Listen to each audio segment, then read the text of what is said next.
ಎಲ್ಲರಿಗೂ ನಮಸ್ಕಾರ. ಇಂದಿನ ಈ ಆಳವಾದ ವಿಶ್ಲೇಷಣೆಗೆ ಸ್ವಾಗತ. ಇವತ್ತು ನಾವು ಒಂದು ತುಂಬಾನೇ ವಿಭಿನ್ನವಾದ, ಅಂದ್ರೆ ನಮ್ಮ ದಿನನಿತ್ಯದ ಬದುಕಿಗೆ ಬಹಳ ಹತ್ತಿರವಾದ ಒಂದು ಮೂಲವನ್ನ ತಗೊಂಡಿದ್ದೀವಿ. ಹೌದು, ಇದು ಕೇಳುಗರಿಗೆ ನಿಜಕ್ಕೂ ಒಂದು ಹೊಸ ಪರ್ಸ್ಪೆಕ್ಟಿವ್ ಕೊಡುತ್ತೆ. ಖಂಡಿತ. ಅದೇನಪ್ಪಾ ಅಂದ್ರೆ ಫೆಬ್ರವರಿ 23, 2026ರಂದು BK ಓಷನ್ಸ್ ಅನ್ನ ಯೂಟ್ಯೂಬ್ ಚಾನಲ್ ಅಲ್ಲಿ ಪ್ರಸಾರವಾದ ಆಜ್ ಕಿ ಮುರಳಿ ಕಾ ಸಾರ್ ಅನ್ನೋ ಒಂದು ಆಧ್ಯಾತ್ಮಿಕ ಚರ್ಚೆ. ಕರೆಕ್ಟ್. ನಮ್ಮ ಇಂದಿನ ಈ ವಿಶ್ಲೇಷಣೆಯ ಉದ್ದೇಶನೇನು ಅಂದ್ರೆ, ಆಧ್ಯಾತ್ಮಿಕತೆ ಅನ್ನೋದು ಕೇವಲ ಕಾಡಿನಲ್ಲಿ ಕೂತು ಮಾಡುವ ತಪಸ್ಸು ಮಾತ್ರ ಅಲ್ಲ.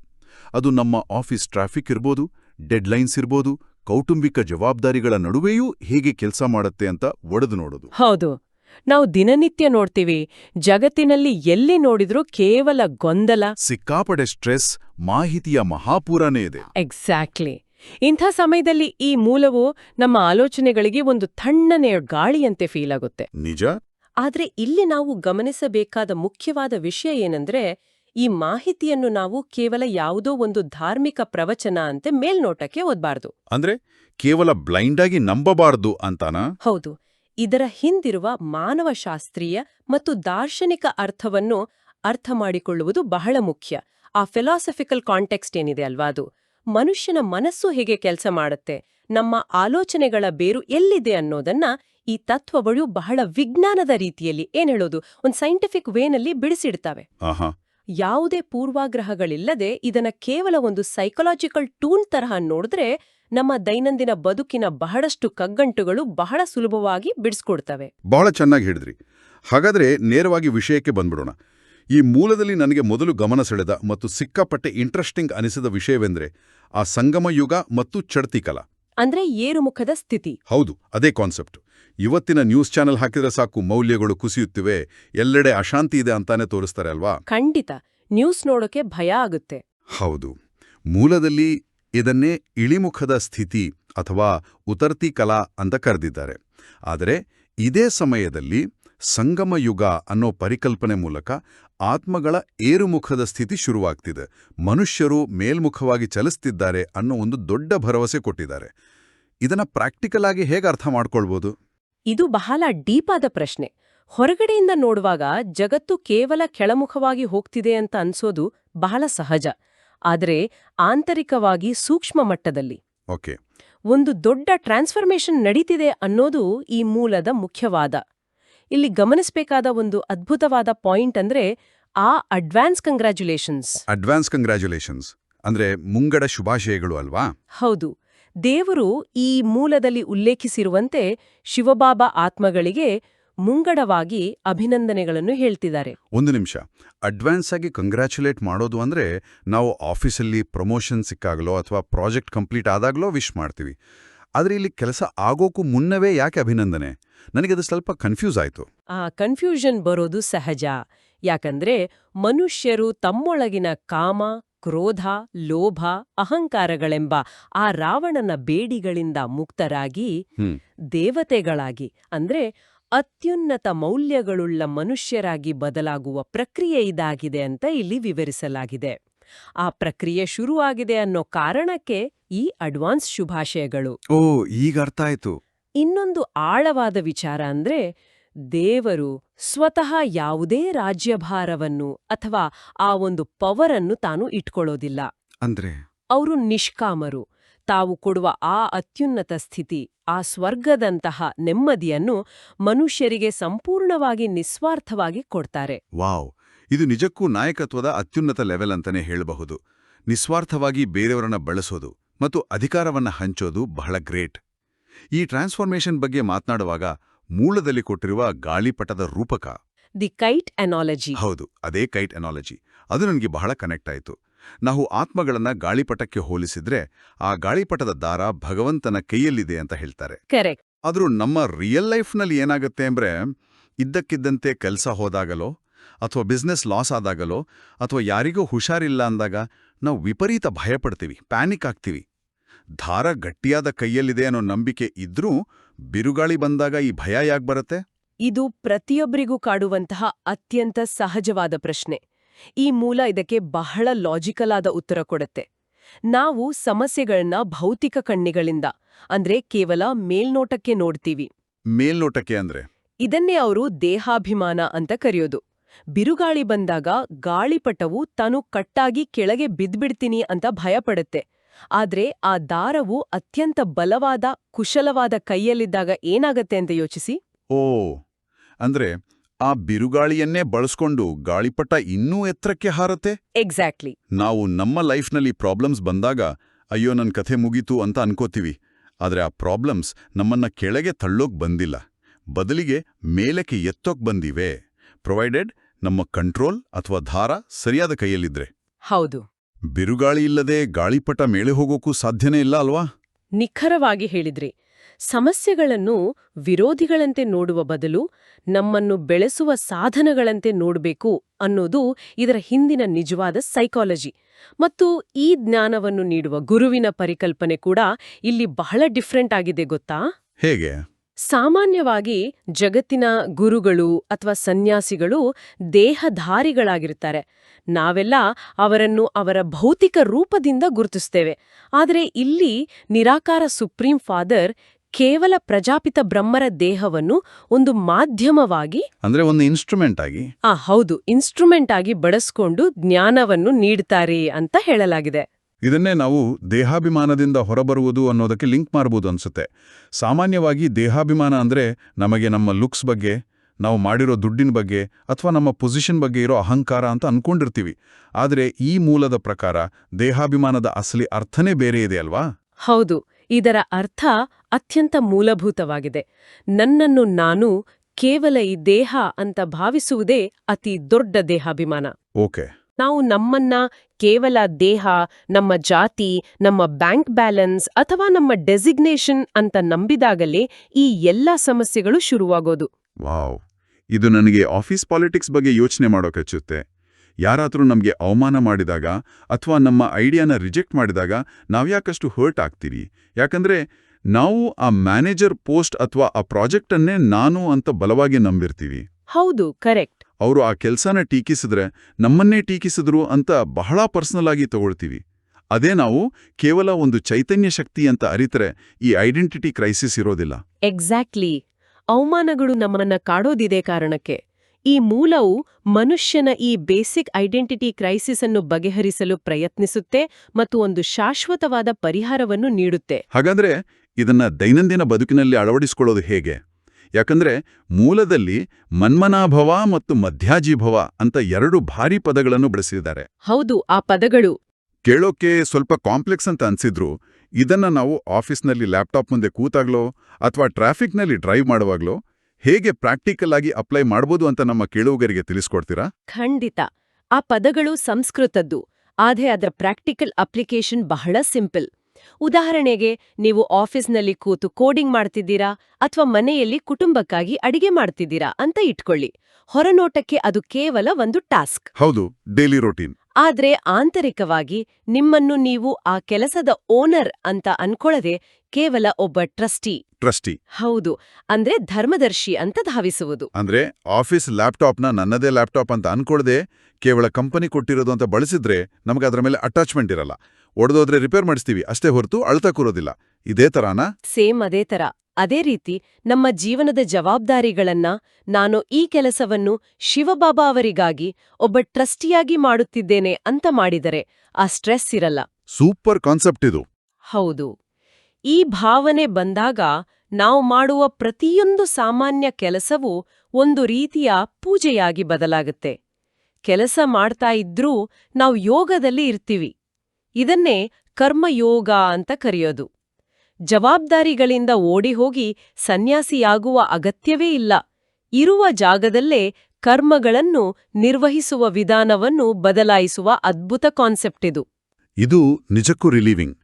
ಆದ್ರೆ ಈ ಮೂಲದಲ್ಲಿ ನನ್ನನ್ನ ಸ್ವಲ್ಪ ಕನ್ಫ್ಯೂಸ್ ಮಾಡಿದ್ದ, ಅದೇ ಹೊತ್ತಿಗೆ ಸಿಕ್ಕಾಪಟ್ಟೆ ಆಶ್ಚರ್ಯಪಡಿಸಿದ ಇನ್ನೊಂದು ಪಾಯಿಂಟ್ ಇದೆ.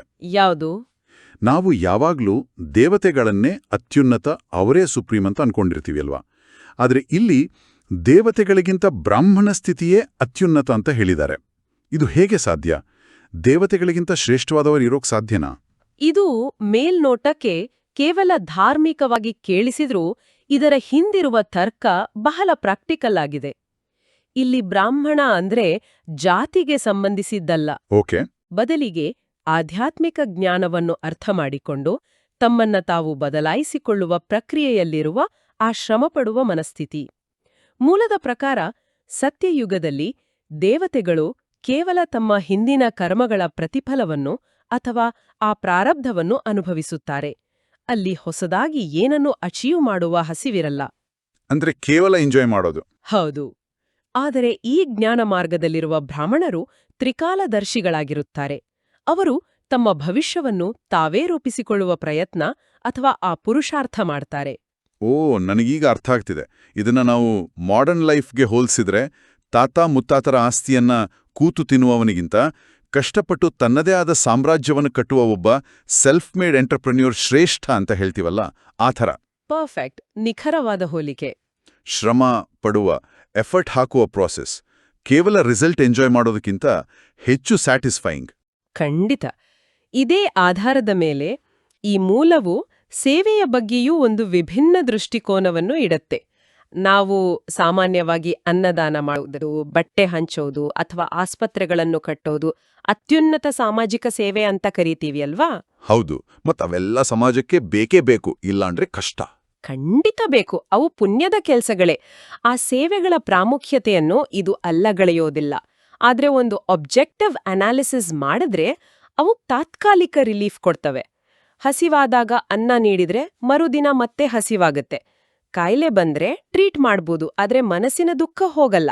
ಕರೆಕ್ಟ್. ಆದ್ರೆ ಒಂದು ಆತ್ಮವನ್ನು ಜ್ಞಾನದ ಮೂಲಕ ಶಾಶ್ವತವಾಗಿ ದುಃಖಮುಕ್ತಗೊಳಿಸುವುದು, ಅವರ ಆಂತರಿಕ ವಿಕಾರಗಳಿಂದ ಅವರನ್ನ ಫ್ರೀ ಮಾಡೋದು ಅತ್ಯುನ್ನತ ಅಥವಾ ಹೈಯೆಸ್ಟ್ ಸರ್ವಿಸ್ ಅಂತ ಈ ಮೂಲ ವಾದಿಸುತ್ತೆ. ಭೌತಿಕ ಸಹಾಯಕ್ಕಿಂತ ಮೆಂಟಲ್ ಮತ್ತು ಸ್ಪಿರಿಚುವಲ್ ಸ್ವಾತಂತ್ರ್ಯ ಕೊಡುವುದು ಶಾಶ್ವತ ಪರಿಹಾರ. ನಿಜ. ಒಬ್ಬನಿಗೆ ಮೀನ್ ಹಿಡಿಯೋದನ್ನ ಕಲ್ಸ್ಕೊಟ್ರೆ ಜೀವನ ಪೂರ್ತಿ ಉಪವಾಸ ಇರಲ್ಲ ಅನ್ನೋ ತರಹ. ಹೌದು, ಅದೇ ಕಾನ್ಸೆಪ್ಟ್. ಆದ್ರೆ ಈ ಆಧ್ಯಾತ್ಮಿಕ ಮಾರ್ಗದಲ್ಲಿ ನಡೆಯೋದು ಅಷ್ಟು ಸುಲಭನಾ? ನಾವೇನು ಇವತ್ತು ಕೇಳಿ ಇನ್ಸ್ಪೈರ್ ಆಗ್ತೀವಿ, ಆದರೆ ನಾಳೆ ಬೆಳಿಗ್ಗೆ ಎದ್ದ ತಕ್ಷಣ ನಮ್ಮ ಹಳೆ ಕೋಪ, ಹಳೆ ಅಭ್ಯಾಸಗಳು ವಾಪಸ್ ಬರ್ತವೆ. ಮೂಲದಲ್ಲಿ ಇದನ್ನ ಮಾಯೆಯ ಬಿರುಗಾಳಿಗಳು ಅಂತ ಕರೆದಿದ್ದಾರೆ. ಹೌದು. ಇದಕ್ಕೊಂದು ಸೂಪರ್ ಆದ ಎಕ್ಸಾಂಪಲ್ ಕೊಟ್ಟಿದ್ದಾರೆ ನೋಡಿ. ಒಂದು ಹಳೆ ಬೀಳುತ್ತಿರುವ ಕಟ್ಟಡದಿಂದ ಹೊರಬರೋದು ಅಂತ. ಎಕ್ಸಾಕ್ಟ್ಲಿ. ನೀವು ಹಳೆ ಕಟ್ಟಡವನ್ನು ಬಿಟ್ಟು ಹೊಸ ಕಟ್ಟಡದ ಕಡೆಗೆ ಓಡ್ತಿರುವಾಗ ಆ ಹಳೆ ಕಟ್ಟಡದ ಧೂಳು, ಕಸ ನಿಮ್ಮ ಮೇಲೆ ಬೀಳೋದು ಬಹಳ ಸಹಜ.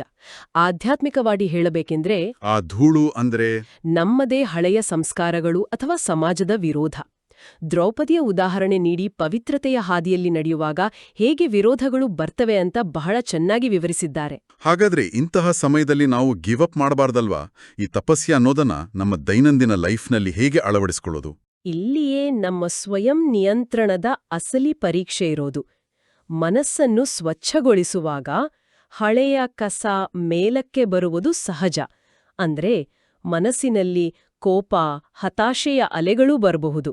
ಆದರೆ ನಮ್ಮ ಕರ್ಮೇಂದ್ರಿಯಗಳಿಂದ ಯಾವುದೇ ತಪ್ಪು ಕೆಲಸ ಅಥವಾ ವಿಕರ್ಮ ಆಗಬಾರ್ದು ಅನ್ನೋದೇ ನಿಜವಾದ ತಪಸ್ಯ. ಅಂದ್ರೆ ಆಕ್ಷನ್ ಆಗ್ಬಾರ್ದು. ಹೌದು.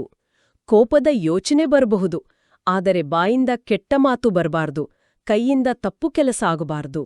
ಓಕೆ, ಅಂದ್ರೆ ಫೀಲಿಂಗ್ ಬರೋದನ್ನ ತಡೆಯಕ್ಕಾಗಲ್ಲ, ಆದ್ರೆ ರಿಯಾಕ್ಟ್ ಮಾಡೋದನ್ನ ನಾವು ಕಂಟ್ರೋಲ್ ಮಾಡ್ಬೋದು ಅಂತ. ಇದಕ್ಕೆ ಕನೆಕ್ಟ್ ಆಗೋ ಹಾಗೆ ಮೂಲದಲ್ಲಿರುವ ರೈಲು ಪ್ರಯಾಣಿಕನ ರೂಪಕ ನನಗೆ ಸಿಕ್ಕಾಪಟ್ಟೆ ಇಷ್ಟ ಆಯಿತು. Train passenger analogy. ಹೌದು. ಇವತ್ತಿನ ಯುವಜನತೆಗೆ, ವರ್ಕಿಂಗ್ ಪ್ರೊಫೆಷನಲ್ಸ್ಗೆ ಇದು ಪರ್ಫೆಕ್ಟ್. ನಾವು ರೈಲ್ನಲ್ಲಿ ಪ್ರಯಾಣಿಸುವಾಗ ಕಿಟಕಿಯಿಂದ ಆಚೆಗಿರುವ ಮರಗಳನ್ನು, ಕೊಳಚೆ ಪ್ರದೇಶಗಳನ್ನು, ಊರುಗಳನ್ನು ನೋಡ್ತೀವಷ್ಟೇ. ಇದು ನನ್ನದಲ್ಲ ಅಂತ ಅಟ್ಯಾಚ್ ಆಗಲ್ಲ. ಯಾಕಂದ್ರೆ ಅದು ನಮ್ಮ ಡೆಸ್ಟಿನೇಷನ್ ಅಲ್ಲ ಅಂತ ನಮಗೆ ಗೊತ್ತಿರುತ್ತೆ. ಬಹಳ ಚೆನ್ನಾಗಿ ವಿಶ್ಲೇಷಿಸಿದ್ದೀರಿ. ಇದನ್ನೇ ಆಫೀಸ್ ಪಾಲಿಟಿಕ್ಸ್ ಅಥವಾ ಸೋಷಿಯಲ್ ಮೀಡಿಯಾದಲ್ಲಿರೋ ನೆಗೆಟಿವಿಟಿಗೆ ಅಪ್ಲೈ ಮಾಡಿ ನಾವು ಎಲ್ಲವನ್ನೂ ನೋಡ್ತೀವಿ, ಆದ್ರೆ ಅದನ್ನ ನಮ್ಮ ತಲೆಗೆ ತಗೊಂಡು ಹಾಳು ಮಾಡ್ಕೊಳ್ಬಾರ್ದು. ಈ ನೋಡುತ್ತಲೇ ನೋಡದಿರುವ ಕಲೆ ಇದೆಯಲ್ಲ, ಈ ಸಾಕ್ಷಿ ಭಾವ ಅಥವಾ ಡಿಟ್ಯಾಚ್ಮೆಂಟ್ ನಮ್ಮನ್ನ ಎಷ್ಟೋ ಸ್ಟ್ರೆಸ್ನಿಂದ ಕಾಪಾಡತ್ತೆ. ನಮ್ಮ ಕಣ್ಣುಗಳು ಮತ್ತು ಕಿವಿಗಳು ಗ್ರಹಿಸಿದ್ರೂ ನಮ್ಮ ಬುದ್ಧಿ ಆ ಕಸವನ್ನ ಒಳಗಡೆ ಬಿಟ್ಕೊಳ್ಬಾರ್ದು. ಇದೊಂದು ಅದ್ಭುತವಾದ ಫಿಲ್ಟರ್. ಹಾಗಾದ್ರೆ ಈ ಜ್ಞಾನವನ್ನ ನಾವು ಬೇರೆಯವರಿಗೆ ಹೇಗೆ ತಿಳಿಸೋದು? ನಾವೇನೋ ತಿಳ್ಕೊಂಡ್ವಿ, ಆದರೆ ಬೇರೆಯವರಿಗೆ ಹೇಳ್ಕೊಳ್ಳುವಾಗ ನಾವು ಯಾವ ಥರದ ಶಿಕ್ಷಕರಾಗಬೇಕು? ಕೇವಲ ಭಾಷಣ ಬಿಗಿಯೋದು ಶಿಕ್ಷಕನ ಲಕ್ಷಣನಾ? ಖಂಡಿತ ಇಲ್ಲ. ಈ ಮೂಲದ ಪ್ರಕಾರ ಕೇವಲ ವೇದಿಕೆಯ ಮೇಲೆ ನಿಂತು ಮಾತನಾಡುವವನು ನಿಜವಾದ ಶಿಕ್ಷಕನಲ್ಲ. ತನ್ನ ನಡವಳಿಕೆ, ತಾನು ಮಾಡುವ ತ್ಯಾಗ ಮತ್ತು ತನ್ನ ಸುತ್ತಲಿನ ಕಂಪನಗಳಿಂದ ಅಂದ್ರೆ ತನ್ನ ಆ ಪಾಸಿಟಿವ್ ವೈಬ್ರೇಷನ್ಸ್ ಮೂಲಕ ಪಾಠ ಕಲಿಸುವವನು. ಓಕೆ. ಶಿಕ್ಷಾ ಸ್ವರೂಪ ಆದವನೇ ನಿಜವಾದ ಶಿಕ್ಷಕ. ಇದಕ್ಕೆ ಬ್ರಹ್ಮಬಾಬಾ ಅವರ ಲೈಫನ್ನೇ ಉದಾಹರಣೆಯಾಗಿ ನೀಡಲಾಗಿದೆ. ಅವರು ಹೇಳಿದ್ದಕ್ಕಿಂತ ಬದುಕಿ ತೋರಿಸಿದ್ದೇ ಹೆಚ್ಚು. ಅಂದ್ರೆ ಲೀಡಿಂಗ್ ಬೈ ಎಕ್ಸಾಂಪಲ್ ಅಂತಾರಲ್ಲ ಹಾಗೆ. ಮತ್ತು ಆ ಶಿಕ್ಷಾ ಸ್ವರೂಪದಲ್ಲಿ ನಾವು ಆಡುವ ಮಾತುಗಳ ಬಗ್ಗೆ ಒಂದು ಅದ್ಭುತವಾದ ಫ್ರೇಸ್ ಬಳಸಿದ್ದಾರೆ ಗೊತ್ತಾ? ಫರಿಸ್ತೆಗಳ ಮಾತು ಅಂತ. ನಮ್ಮ ಬಾಯಿಂದ ಬರುವ ಪ್ರತಿಯೊಂದು ಮಾತು ಇತರರ ಗಾಯವನ್ನು ವಾಸಿ ಮಾಡುವಂತಿರಬೇಕು, ಹೀಲಿಂಗ್ ವರ್ಡ್ಸ್ ಆಗಿರಬೇಕು ಅಂತ. ಇದನ್ನು ಓದಿದ್ದಾಗ ನನಗೊಂದು ಪ್ರಶ್ನೆ ಬಂತು. ಇದು ನಮ್ಮ ಕೇಳುಗರಿಗೂ ಒಂದು ಟಾಸ್ಕ್ ಆಗಿರಲಿ. ಅದೇನ್ ಪ್ರಶ್ನೆ? ಇಂದು ನಾವಾಡುವ ಮಾತೆ ಈ ಭೂಮಿಯ ಮೇಲಿನ ನಮ್ಮ ಕೊನೆಯ ಮಾತಾಗಿದ್ರೆ ಅದರಲ್ಲಿ ಕಹಿ ಇರುತ್ತಿತ್ತೆ. ನಾವು ಆಫೀಸ್ನಲ್ಲಿ, ಮನೆಯಲ್ಲಿ ನಮ್ಮವ್ರ ಜೊತೆ ಜಗಳ ಆಡ್ತೀವಿ, ಹರ್ಟ್ ಮಾಡ್ತೀವಿ. ಅದೇ ಲಾಸ್ಟ್ ಕನ್ವರ್ಸೇಷನ್ ಆಗಿದ್ರೆ ನಾವು ಹಾಗೆ ಮಾತಾಡ್ತಿದ್ವಾ? ನಮ್ಮ ಪ್ರತಿಯೊಂದು ಪದವೂ ಪ್ರೀತಿ ಮತ್ತು ಸಾಂತ್ವನದಿಂದ ಕೂಡಿರಬೇಕು ಅನ್ನೋದು ಎಷ್ಟು ಡೀಪ್ ಆದ ಥಾಟ್ ಅಲ್ವಾ? ಅಕ್ಷರಶಃ. ಇದು ಕೇವಲ ಸ್ಪಿರಿಚುವಾಲಿಟಿ ಅಲ್ಲ, ಇದು highest level of emotional intelligence. ಇಂತಹ ಒಂದು ಮೈಂಡ್ಸೆಟ್ ತಲುಪಲು ಧ್ಯಾನ ಮತ್ತು ಸ್ವಮಾನ ಬಹಳ ಮುಖ್ಯ ಅಂತ ಮೂಲ ಒತ್ತಿ ಹೇಳುತ್ತೆ. ಸ್ವಮಾನ ಅಂದ್ರೆ ನಮ್ಮ ಬಗ್ಗೆ ನಾವೇ ಪಾಸಿಟಿವ್ ಆಗಿ ಅಂದ್ಕೊಳ್ಳೋದಾ? ಹೌದು, ಆದ್ರೆ ಸ್ವಲ್ಪ ಆಳವಾಗಿ. ನಾನು ಏರುಮುಖದ ಸ್ಥಿತಿಯಲ್ಲಿರುವ ಜ್ಞಾನಸಾಗರ ಆತ್ಮ, ನಾನು ಪವಿತ್ರತೆಯಿಂದ ತುಂಬಿರುವ ಸೇವಾಧಾರಿ ಆತ್ಮ. ಇಂಥ ಪವರ್ಫುಲ್ ಆದ ಸ್ವಮಾನಗಳನ್ನು ಪ್ರತಿದಿನ ಅಭ್ಯಾಸ ಮಾಡೋದ್ರಿಂದ ನಮ್ಮ ಆಲೋಚನೆಗಳು ವಾಸ್ತವವಾಗಿ ಬದಲಾಗಲು ಶುರುವಾಗುತ್ತವೆ. ನಮ್ಮ ಸಂಕಲ್ಪಗಳಿಗೆ ಒಂದು ಎನರ್ಜಿ ಇರುತ್ತೆ. ಆ ಆಂತರಿಕ ಶಕ್ತಿಯೇ ನಮ್ಮ ಸಂಕಲ್ಪಗಳನ್ನು ವಾಸ್ತವಕ್ಕೆ ತರುವ ಡ್ರೈವಿಂಗ್ ಫೋರ್ಸ್ ಆಗತ್ತೆ. ಎಂತಹ ಕಣ್ಣು ತೆರೆಸುವಂತ ಚರ್ಚೆ ಇದು. ನಾವೆಷ್ಟೊಂದು ವಿಷಯಗಳನ್ನ ಕವರ್ ಮಾಡಿದ್ವಲ್ವಾ ಇವತ್ತು. ಮೊದಲನಿಗೆ ಆ ಗಾಳಿಪಟದ ಕಥೆ, ಬಿರುಗಾಳಿಗಳನ್ನೇ ಏಣಿಯನ್ನಾಗಿ ಬಳಸ್ಕೊಂಡು ಎತ್ತರಕ್ಕೆ ಹಾರೋದು. ಆಮೇಲೆ ಆಫೀಸ್ ಅಥವಾ ಮನೆಯಲ್ಲಿ ಪ್ರತಿಯೊಂದು ಕೆಲಸವನ್ನ ನಾನೊಬ್ಬ ಟ್ರಸ್ಟಿ ಅನ್ನೋ ಮೈಂಡ್ಸೆಟ್ನಲ್ಲಿ ಮಾಡೋದು. ಮತ್ತು ಕೊನೆಯದಾಗಿ ಈ ಸಮಾಜದ ಗೊಂದಲಗಳ ನಡುವೆ ಒಬ್ಬ ರೈಲು ಪ್ರಯಾಣಿಕನಂತೆ ಸಾಕ್ಷಿಯಾಗಿ ನೋಡುತ್ತಲೇ ನೋಡಿದಿರುವ ಕಲೆಯನ್ನ ಅರ್ಥ ಮಾಡ್ಕೊಂಡ್ಲಿ. ಹೌದು, ಇದೆಲ್ಲವನ್ನೂ ಒಟ್ಟುಗೂಡಿಸಿ ನೋಡಿದ್ರೆ ನಾವು ಇಂದು ನಡೆಸಿದ ಈ ಚರ್ಚೆ ಕೇವಲ ಯಾವುದೋ ಒಂದು ಫಿಲಾಸಫಿಗೆ ಮಾತ್ರ ಸೀಮಿತವಾಗಿಲ್ಲ. ಇವತ್ತಿನ ಈ ಕಾಂಪಿಟೇಟಿವ್ ಜಗತ್ತಿನಲ್ಲಿ ನಾವು ಎದುರಿಸ್ತಿರೋ ಆಫೀಸ್ ಒತ್ತಡ, ಇನ್ಫಾರ್ಮೇಷನ್ ಓವರ್ಲೋಡ್ ಮತ್ತು ನಮ್ಮದೇ ಅಹಂಕಾರಗಳನ್ನು ಮ್ಯಾನೇಜ್ ಮಾಡಲು ಇದು ಅತ್ಯುತ್ತಮವಾದ ಸೈಕಲಾಜಿಕಲ್ ಟೂಲ್. ಮನುಷ್ಯನು ತನ್ನನ್ನ ತಾನು ಕೇವಲ ಈ ದೇಹ, ಈ ಪೊಸಿಷನ್ ಅಂತ ಅಂದುಕೊಳ್ಳದೆ ಒಂದು ಚೈತನ್ಯ ಶಕ್ತಿ ಅಂತ ಅರಿತಾಗ ಅವನ ಅರ್ಧದಷ್ಟು ಸ್ಟ್ರೆಸ್ ತಾನಾಗೇ ಕರಗಿ ಹೋಗುತ್ತೆ. ಅದರಲ್ಲಿ ಯಾವುದೇ ಡೌಟ್ ಇಲ್ಲ. ನಾವು ನಮ್ಮ ಇಂದಿನ ಈ ಆಳವಾದ ವಿಶ್ಲೇಷಣೆಯ ಕೊನೆಯ ಹಂತಕ್ಕೆ ಬಂದಿದ್ದೇವೆ. ಮುಕ್ತಾಯಗೊಳಿಸುವ ಮುನ್ನ ನಮ್ಮ ಕೇಳುವರಿಗೆ ಒಂದು ಹೊಸ ಆಲೋಚನೆಯನ್ನು ಬಿಟ್ಟುಹೋಗಲು ನಾನಿಷ್ಟಪಡ್ತೀನಿ. ಇದು ಮೂಲದಲ್ಲಿ ನೇರವಾಗಿ ಇಲ್ಲದಿದ್ದರೂ ನಾವಿವತ್ತು ಮಾತನಾಡಿದ ವಿಷಯಕ್ಕೆ ಕನೆಕ್ಟ್ ಆಗುತ್ತೆ. ನಮ್ಮನ್ನು ನಾವು ಕೇವಲ ದೇಹ ಅಂತ ನಂಬಿ ಈ ಭೌತಿಕ ವಸ್ತುಗಳ ಶಾಶ್ವತ ಮಾಲೀಕರು ನಾವೇ ಅಂದುಕೊಳ್ಳೋದೆ ಎಲ್ಲ ದುಃಖಕ್ಕೂ ಕೋಪಕ್ಕೂ ಕಾರಣ ಅಂತ ನಾವು ಚರ್ಚೆ ಮಾಡಿದ್ವಿ ಅಲ್ವಾ? ಹೌದು, ಮಾಡಿದ್ವಿ. ಹಾಗಾದ್ರೆ ಒಂದು ಕ್ಷಣ ಕಲ್ಪಿಸಿಕೊಳ್ಳಿ, ನಮ್ಮ ಇಡೀ ಸಮಾಜ, ನಮ್ಮ ಆರ್ಥಿಕ ವ್ಯವಸ್ಥೆ ಮತ್ತು ನಮ್ಮ ಕಾನೂನುಗಳು, ನಾವೆಲ್ಲರೂ ಕೇವಲ ತಾತ್ಕಾಲಿಕ ಟ್ರಸ್ಟಿಗಳು, ಯಾರೂ ಯಾವುದರ ಶಾಶ್ವತ ಮಾಲೀಕರೂ ಅಲ್ಲ, ಎಲ್ಲವೂ ಕೇವಲ ಬಳಕೆಗೆ ಮಾತ್ರ ಇರೋದು ಅನ್ನೋ ಒಂದೇ ಒಂದು ತತ್ವದ ಮೇಲೆ ಮರುನಿರ್ಮಾಣಗೊಂಡ್ರೆ ಈ ಜಗತ್ತು ಹೇಗಿರಬಹುದು? ವಾವ್! ಈ ಸಂಪತ್ತಿನ ಕ್ರೋಢೀಕರಣ, ಆಸ್ತಿಗಾಗಿ ನಡೆಯುವ ಜಗಳಗಳು ಮತ್ತು ಅಧಿಕಾರದ ದಾಹ ಏನಾಗಬಹುದು? ನಮ್ಮ ಕೇಳುಗರು ಖಂಡಿತವಾಗಿ ಈ ಬಗ್ಗೆ ಸ್ವಲ್ಪ ಆಳವಾಗಿ ಯೋಚಿಸಿ. ಇದೊಂದು ಅತ್ಯಂತ ಪ್ರಬಲವಾದ ಮತ್ತು ನಮ್ಮನ್ನ ನಾವು ಪ್ರಶ್ನಿಸಿಕೊಳ್ಳುವಂಥ ಕ್ರಾಂತಿಕಾರಿ ಚಿಂತನೆ. ಹೌದು. ಇಂದಿನ ನಮ್ಮ ಈ ಆಳವಾದ ವಿಶ್ಲೇಷಣೆ ನಿಮ್ಮ ದೈನಂದಿನ ಬದುಕಿಗೆ ಒಂದಿಷ್ಟು ನೆಮ್ಮದಿ ಮತ್ತು ಹೊಸ ದೃಷ್ಟಿಕೋನವನ್ನು ನೀಡಿದೆ ಎಂದು ಭಾವಿಸುತ್ತೇವೆ. ಜ್ಞಾನದ ಈ ರೋಚಕ ಪಯಣ ಹೀಗೆಯೇ ಮುಂದುವರಿಯಲಿದೆ. ಮತ್ತೊಂದು ಅದ್ಭುತವಾದ ಆಸಕ್ತಿದಾಯಕ ಮೂಲದ ವಿಶ್ಲೇಷಣೆಯೊಂದಿಗೆ ಮತ್ತೆ ಭೇಟಿಯಾಗೋಣ. ಅಲ್ಲಿಯವರೆಗೆ ರೈಲು ಪ್ರಯಾಣಿಕನಂತೆ ಸಾಕ್ಷಿ ಭಾವದಿಂದ ಜಗತ್ತನ್ನು ಗಮನಿಸುತ್ತಿರಿ, ಖುಷಿಯಾಗಿರಿ.